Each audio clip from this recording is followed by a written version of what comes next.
ನಮಸ್ಕಾರ ಸ್ನೇಹಿತರೆ, ನನ್ನ ಚಾನಲ್ಗೆ ಸ್ವಾಗತ. ಎಲ್ಲರೂ ಹೇಗಿದ್ದೀರಾ? ಎಲ್ಲರೂ ಸಹ ಚೆನ್ನಾಗಿದ್ದೀರಾ ಅಂತ ಭಾವಿಸ್ತಾ ಸ್ನೇಹಿತರೆ, ಹೊಸದಾಗಿ ನೋಡ್ತಾ ಇರುವಂಥವರು ಸಬ್ಸ್ಕ್ರೈಬ್ ಮಾಡ್ಕೊಳ್ಳಿ. ಆಲ್ರೆಡಿ ಸಬ್ಸ್ಕ್ರೈಬ್ ಆಗಿರುವಂಥವ್ರಿಗೆ ನನ್ನ ಒಂದು ಧನ್ಯವಾದಗಳು ಸ್ನೇಹಿತರೆ. ವಿಡಿಯೋ ಇಷ್ಟ ಆಗಿದ್ದರೆ ಲೈಕ್ ಮಾಡೋದನ್ನು ಮರೆಯಬೇಡಿ. ಬನ್ನಿ, ಇವತ್ತಿನ ವಿಡಿಯೋ ಬಂದ್ಬಿಟ್ಟು ಸಾಮಾನ್ಯವಾಗಿ ಎಲ್ಲರಿಗೂ ಸಹ ಈ ರೀತಿಯಾಗಿ ಉಳುಕಡ್ಡಿ ಅಥವಾ ಗಜಕರ್ಣ ಅಂತಾರೆ ಅಥವಾ ಫಂಗಲ್ ಇನ್ಫೆಕ್ಷನ್ ಅಂತಾರೆ, ಈ ರೀತಿ ಆಗ್ತಾನೇ ಇರುತ್ತೆ. ಸಾಮಾನ್ಯವಾಗಿ ಮಕ್ಕಳಲ್ಲೂ ಜಾಸ್ತಿ ಆಗ್ತಾ ಇರುತ್ತೆ. ಈ ರೀತಿ ಆಗಿರುವುದಕ್ಕೆ ನಾವು ಮನೆಯಲ್ಲೇ ಇರುವಂತಹ ವಸ್ತುಗಳಿಂದ, ಅಂದರೆ ಮನೆ ಮದ್ದು ಅಂತಲೇ ಹೇಳ್ಬೋದು, ಅದನ್ನು ನಾವು ಯಾವ ರೀತಿ ಒಂದೇ ಸಾರಿ ಅಪ್ಲೈ ಮಾಡಿದರೆ ಸಾಕು ರಿಸಲ್ಟ್ ಗೊತ್ತಾಗ್ಬಿಡುತ್ತೆ. ಇದು ಮನೆಯಲ್ಲೇ ಇರುವಂಥ ವಸ್ತುಗಳನ್ನು ಉಪಯೋಗಿಸಿ ಯಾವ ರೀತಿ ನಾವು ಒಂದು ಮನೆ ಮದ್ದನ್ನು ತಯಾರು ಮಾಡ್ಕೊಳ್ಳೋಣ ಅನ್ನೋದನ್ನು ನೋಡೋಣ ಸ್ನೇಹಿತರೆ. ಇದಂತೂ ಒಂದು ಒಳ್ಳೆಯ ಒಂದು ಬೆಸ್ಟು ಎಫೆಕ್ಟಿವ್ ಆದಂಥ ರಿಸಲ್ಟ್ ಕೊಡುತ್ತೆ. ಆಮೇಲೆ ಯಾವುದೇ ರೀತಿಯಾದಂತಹ ಸೈಡ್ ಎಫೆಕ್ಟ್ ಇಲ್ಲ. ಇದು ನೋಡಿ ಏನು ತೊಗೊಂಡಿದ್ದೀನಿ ಅಂದರೆ, ನಾನು ಎಲ್ಲರ ಮನೆಯಲ್ಲೂ ಇದ್ದೇ ಇರುತ್ತೆ ಒಂದು ಈ ಸಾಣೆ ಕಲ್ಲು ಅಂತ ಇದ್ದೇ ಇರುತ್ತಲ್ವ, ಗಂಧ ತೆಗೆಯುವಂಥದ್ದು. ಅದನ್ನು ತೊಗೊಳ್ಳಿ. ಅದ್ರ ಜೊತೆಗೆ ಹುಣಸೆ ಒಂದು ಬೀಜ, ಅಂದರೆ ಸಾಮಾನ್ಯವಾಗಿ ಎಲ್ಲರ ಮನೆಯಲ್ಲೂ ಹುಣಸೆ ಹಣ್ಣನ್ನು ತಂದಿರ್ತೀವಿ, ಅದರಲ್ಲಿ ಬೀಜಗಳು ಇದ್ದೇ ಇರ್ತವೆ.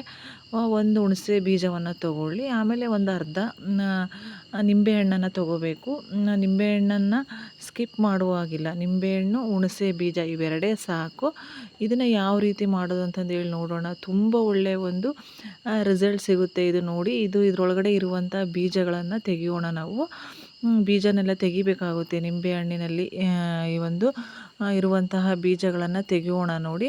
ಆಮೇಲೆ ಬಂದ್ಬಿಟ್ಟು ಈ ರೀತಿಯಾದಂಥ ಗಜಕರ್ಣ ಅಥವಾ ಏನು ಹೇಳ್ತೀವಿ ಫಂಗಲ್ ಇನ್ಫೆಕ್ಷನ್ ಆಗುತ್ತೆ ನೋಡಿ, ಇದಕ್ಕೆ ನಾವು ಕ್ರೀಮ್ಗಳನ್ನು, ಅಂದರೆ ಆಯಿಂಟ್ಮೆಂಟ್ಗಳನ್ನು ಅಪ್ಲೈ ಮಾಡಿದ್ರೂ ಸಹ ವಾಸಿ ಆಗುವುದಿಲ್ಲ. ಅಂದರೆ ಏನಾಗುತ್ತೆ ಅಂದರೆ, ಹಚ್ಬಿಟ್ಟು ಒಂದು ಸ್ವಲ್ಪ ದಿನ ಅದು ಹೋಗುತ್ತೆ, ಮತ್ತು ಅದು ವಾಪಸ್ ಬರ್ತಾ ಇರುತ್ತೆ. ಹಾಗಾಗಿ ನಾವು ಈ ರೀತಿಯಾಗಿರುವಂಥ ಸಿಂಪಲ್ ಮನೆ ಮದ್ದನ್ನು ಟ್ರೈ ಮಾಡಿದರೆ ಖಂಡಿತವಾಗಿಯೂ ಇದು ಮತ್ತೆ ರಿಪೀಟ್ ಆಗಲ್ಲ ಅಂತಲೇ ಹೇಳ್ಬೋದು. ನೋಡಿ, ಒಂದು 2-3 ಡ್ರಾಪು ನಿಂಬೆ ರಸವನ್ನು ತೊಗೊಂಡಿದ್ದೀನಿ ನಾನು. ನಿಂಬೆಹಣ್ಣಿನ ಒಂದು ಜ್ಯೂಸ್ ಅಂತಲೂ ಹೇಳ್ಬೋದು. ನಿಂಬೆಹಣ್ಣಿನ ರಸವನ್ನು ತೊಗೊಂಡಿದ್ದೀನಿ ನೋಡಿ. ಈ ರೀತಿ ಒಂದು ಸ್ವಲ್ಪ ಅದನ್ನ ಹುಣಸೆ ಬೀಜವನ್ನು ತೊಗೊಂಡು ತೇಯ್ಬೇಕು. ಈ ರೀತಿ ತೇಯ್ದಾಗ ಗಂಧದ ರೀತಿಯಲ್ಲಿ ಬರುತ್ತೆ ಅದು ಪೇಸ್ಟ್. ನೋಡಿ, ಕಾಣಿಸ್ತಾ ಇದೆ ಅಲ್ವಾ? ಒಂದು 5-10 ಸುತ್ತ ತೇಯ್ದರೆ ಸಾಕು. ಈ ರೀತಿಯಾದಂಥ ಒಂದು ಪೇಸ್ಟ್ ಥರ ಬರುತ್ತೆ. ಈ ಪೇಸ್ಟನ್ನು ನಾವು ನಮಗೆ ಬೇಕಂದರೆ ಇನ್ನೊಂದು 2 ಡ್ರಾಪು ನಿಂಬೆ ರಸವನ್ನು ಸಹ ಸೇರಿಸ್ಕೋಬೋದು. ಆದರೆ ನೀರನ್ನು ಸೇರಿಸ್ಕೋಬೇಡಿ. ನೀರನ್ನು ಇದಕ್ಕೆ ಟಚ್ ಮಾಡೋ ಹಾಗಿಲ್ಲ. ಇದೇ ನಿಂಬೆಹಣ್ಣಿನ ರಸದಲ್ಲಿಯೇ ನಾವು ತೇಯ್ಕೋಬೇಕು. ನೋಡಿ, ಈ ರೀತಿ ತೇಯ್ದುಬಿಟ್ಟು ನೋಡಿ, ಇಲ್ಲಿ ಕಾಣಿಸ್ತಾ ಇದೆ ನೋಡಿ, ತೇಯ್ದಾಗ ಇದರಲ್ಲಿರುವಂತಹ ಒಂದು ಏನು ಹುಣಸೆ ಬೀಜದಲ್ಲಿರುವಂಥ ಪೇಸ್ಟ್ ಬರುತ್ತೆ, ಇದನ್ನು ನಾವು ಒಂದು ಸ್ಪೂನಿಗೆ ತೆಗೆದು ಇರಿಸ್ಕೊಂಬಿಡೋಣ ನಾವು. ನೋಡಿ, ಈ ರೀತಿಯಾದಂಥ ಒಂದು ಸ್ಪೂನಿಗೆ ತೆಗೆಯೋಣ ನಾವು. ಸ್ಪೂನಿಗೆ ತೆಕ್ಕೊಂಡ್ಬಿಟ್ಟು ನಾವು ಅದನ್ನು ಯಾವ ಜಾಗದಲ್ಲಿ ಅದು ಏನು ಹೇಳ್ತೀವಿ ಗಜಕರ್ಣ ಅಥವಾ ಉಳುಕಡ್ಡಿ ಆಗಿರುತ್ತೆ ನೋಡಿ, ಆ ಜಾಗಕ್ಕೆ ಅಪ್ಲೈನ ಮಾಡಿ. ಒಂದು ಸಾರಿ ಅಪ್ಲೈ ಮಾಡಿದರೆ ನಿಮಗೆ ರಿಸಲ್ಟ್ ಗೊತ್ತಾಗುತ್ತೆ. ಅದು ಮತ್ತೆ ಏನು ಹೇಳ್ತೀವಿ ಜಾಸ್ತಿನೂ ಆಗೋದಿಲ್ಲ. ನಿಮಗೆ ಗೊತ್ತಾಗ್ಬಿಡುತ್ತೆ ಅದು ಎಷ್ಟಿರುತ್ತೋ ಅಷ್ಟೇ, ಜಾಸ್ತಿ ಆಗೋದಿಲ್ಲ. ಹಾಗೆ ಒಣಗೋದಕ್ಕೆ ಶುರುವಾಗುತ್ತೆ. ಸಿಪ್ಪೆ ಥರ ಎಲ್ಲ ಬಿಟ್ಬಿಟ್ಟು ಒಣಗೋದಕ್ಕೆ ಶುರುವಾಗುತ್ತೆ. ಇದನ್ನು ಪ್ರತಿದಿನ ಒಂದು 3 ದಿವಸ ಅಪ್ಲೈ ಮಾಡಿದರೆ ಸಾಕು.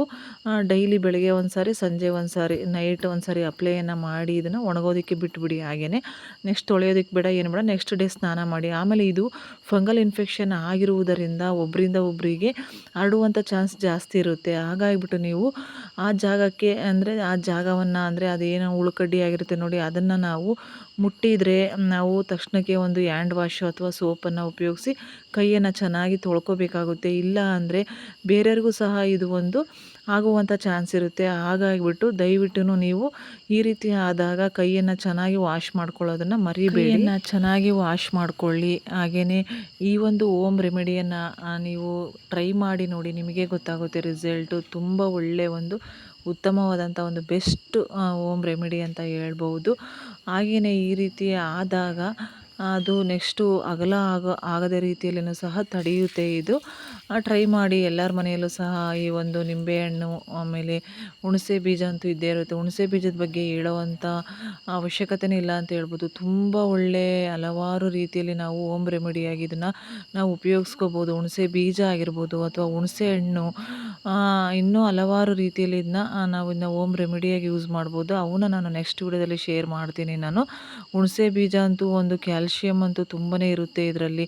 ನಮ್ಮ ಕಾಲುಗಳು ನೋವು, ಸಂಧಿ ನೋವುಗಳು ಏನಂತ ಹೇಳ್ತೀವಿ ನೋಡಿ, ಆ ರೀತಿಯಾಗಿ ಇರುವಂಥವರು ಸಹ ಈ ಒಂದು ಹುಣಸೆ ಬೀಜವನ್ನು ಯಾವ ರೀತಿ ಉಪಯೋಗಿಸ್ಕೋಬೋದು ಅನ್ನೋದನ್ನು ನಾನು ನೆಕ್ಸ್ಟ್ ವಿಡಿಯೋದಲ್ಲಿ ಶೇರ್ ಮಾಡ್ತೀನಿ ಸ್ನೇಹಿತರೆ.